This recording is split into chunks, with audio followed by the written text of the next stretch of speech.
প্রশাসনের পক্ষ থেকে একটি বৃক্ষরোপণ কর্মসূচি উদ্বোধন করেছি। আমরা যখন গাছ লাগাইতে গিয়েছি সাথে সাথে বৃষ্টি এসেছে। তো এই যে একটি প্রাকৃতিক পরিবেশ, এই পরিবেশ কিন্তু আমাদের অনুকূলে। এই পরিবেশে চায় যে আমরা গ্রিন সিটি এবং ক্লিন সিটি করি। আমাদের মাননীয় প্রধানমন্ত্রী, আমি ছোট্ট একটি গল্প বলি। আমাদের মাননীয় দেশনেত্রী বেগম খালেদা জিয়া যখন বেঁচে ছিলেন, আমরা একটি প্রোগ্রাম, পহেলা মেতে একটি প্রোগ্রাম ছিল। কোথায়? সোহরাওয়ার্দী উদ্যানে শ্রমিক দলের একটি প্রোগ্রাম ছিল। এখানে আমাদের অনেকেই হয়তো সেই প্রোগ্রামে ছিলেন, আমাদের প্রশাসক সাহেবও ছিলেন। এত রৌদ্র গরম যা চিন্তাই করা যায় না। সমস্ত মানুষ গাছের নিচে গিয়ে আশ্রয় নিয়েছে।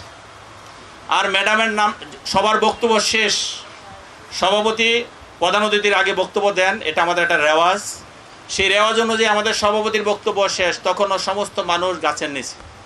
কিন্তু যখনই ম্যাডামের নামটা ঘোষণা হলো, আমি একদম মুসলমান হিসাবে একদম কোনো এটা গল্প না, যখনই ম্যাডামের নামটা ঘোষণা হলো, বিশ্বাস করেন এখানে যারা ছিলেন তারা দেখেছেন এই যে এখন যে অবস্থাটা আছে, ঠিক সেকেন্ডের মধ্যে এরকম একটা অবস্থান হয়ে গেল। আকাশে মেঘ এবং প্রচণ্ড বাতাস, বৃষ্টি নামেনি, এবং সমস্ত মানুষগুলো হুর হুর করে, লক্ষ লক্ষ মানুষ হুর হুর করে আবার মাঠে চলে আসলো।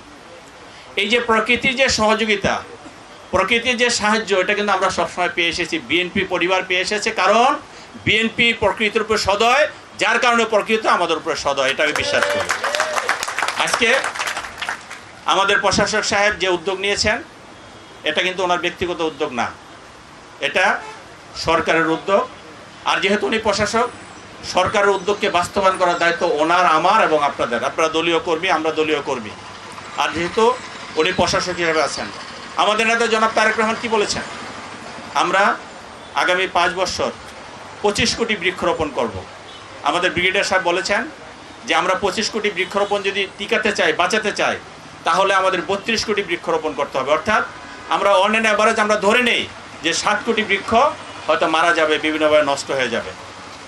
তো আমরা যদি একা প্রশাসনিকভাবে, শুধু সিটি কর্পোরেশন যদি মনে করে যে তারা এই গাছ লাগিয়ে শেষ করবে, বা অফিসিয়ালরা যদি মনে করে এই গাছ লাগিয়ে শেষ করবে, সেটা কিন্তু পারবে না।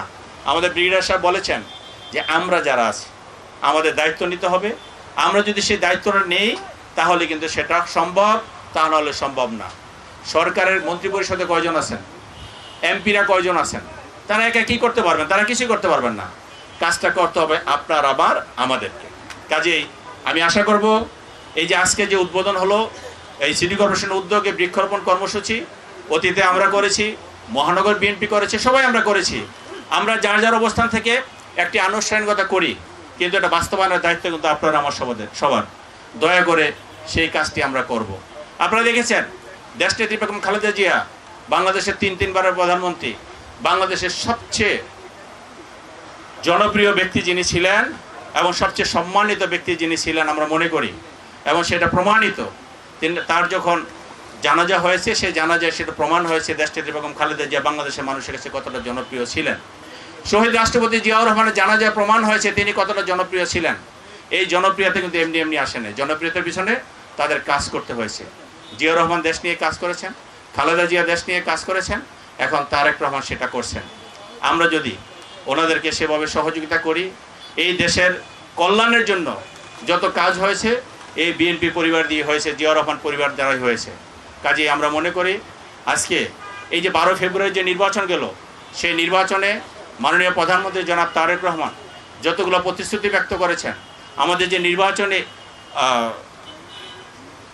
নির্বাচনী এজেন্ডা যেটা দিয়েছেন, অর্থাৎ আমাদের ইশতেহার, নির্বাচনী ইশতেহার যেটা দিয়েছিলেন, সেই ইশতেহার অনুযায়ী কিন্তু এই 6 মাসে, আজকে 6 মাস হয়নি, আগামীকালকে 6 মাস হবে, এই 6 মাসে অনেক দূর এগিয়ে গিয়েছে। আপনারা দেখেছেন ফ্যামিলি কার্ডের মতো একটি নতুন প্রজেক্ট নিয়ে সেই ফ্যামিলি কার্ড বাস্তবায়ন করতে চলেছেন। কৃষকদের কৃষি ঋণ মওকুফ করেছেন, খাল খনন করেছেন, আমাদের ইমাম মুয়াজ্জিনদেরকে সহযোগিতা করেছেন। আমাদের যারা খেলাধুলা নিয়ে ব্যস্ত থাকে, আমাদের দেশে হয়তো কোনো ক্রীড়াবিদের কোনো মূল্য থাকে না, কিন্তু অন্যান্য দেশে আছে। যদিও আজকে দেখেছেন অস্ট্রেলিয়াকে বাংলাদেশ কীভাবে পর্যদস্ত করেছে, সেই জন্য আমরা ক্রিকেট টিমকে ধন্যবাদ জানাচ্ছি, অভিনন্দন জানাচ্ছি। আমাদের মাননীয় প্রধানমন্ত্রী সাথে সাথে কথা বলে ক্রিকেটারদেরকে ধন্যবাদ জানিয়েছে, অভিনন্দন জানিয়েছে। তো আমরা সেই নির্বাচনী ইশতেহার বাস্তবায়ন করার জন্য মাননীয় প্রধানমন্ত্রী এই গত 54 বছরে আপনারা 23টা সরকার দেখেছেন, কোনো সরকার বলতে পারবে না 6 মাসে নির্বাচনী ইশতেহার এতটা বাস্তবায়ন করেছে। যাই হোক, আমি সেটা অন্যদিন কথা বলবো। আজকে আমরা গাছ নিয়ে আসি। আমরা যদি যে শহরে বসবাস করি, শহরে মিনিমাম 20% গাছ থাকতে হয় জীবন বাঁচানোর জন্য, কিন্তু বাংলাদেশে আমাদের ঢাকা শহরে 10%-এরও কম আছে, কাছাকাছি আছে, এবং ওভারঅল 25% বৃক্ষ থাকতে হয়, আমাদের সেটা নাই। আমরা যদি এই 2.5 থেকে 3 কোটি মানুষের জীবন রক্ষা করতে হয়, জীবন বাঁচাতে চাই, তাহলে আমাদেরকে সেদিকে লক্ষ্য রেখে আমাদের আর পিছিয়ে থাকলে চলবে না। যে যেখানে আছি, যে অবস্থায় আছি, আমাদের বৃক্ষরোপণের দিকে মনোনিবেশ করতে হবে কাজে। এবং এটা দুটো কাজ হবে, একটা মানুষের জীবন রক্ষা হবে, আর একটি প্রধানমন্ত্রীর কমিটমেন্ট বাস্তবায়ন হবে। আমি সেই লক্ষ্যে আপনাদেরকে অনুরোধ করব, আমরা সবাই যাতে এই বৃক্ষরোপণের কাজে অংশগ্রহণ করি। যে যেখানে আছি, যার যতটুকু জায়গা আছে, সেই জায়গাটুকু অকুপাইড করে আমরা বৃক্ষরোপণ করবো ইনশাআল্লাহ। আজকে এখানে যারা বিভিন্ন জায়গা থেকে এসেছেন, উত্তর পশ্চিম থানা, পূর্ব থানা এবং অন্যান্য জায়গা থেকে যারা এসেছেন, আপনাদের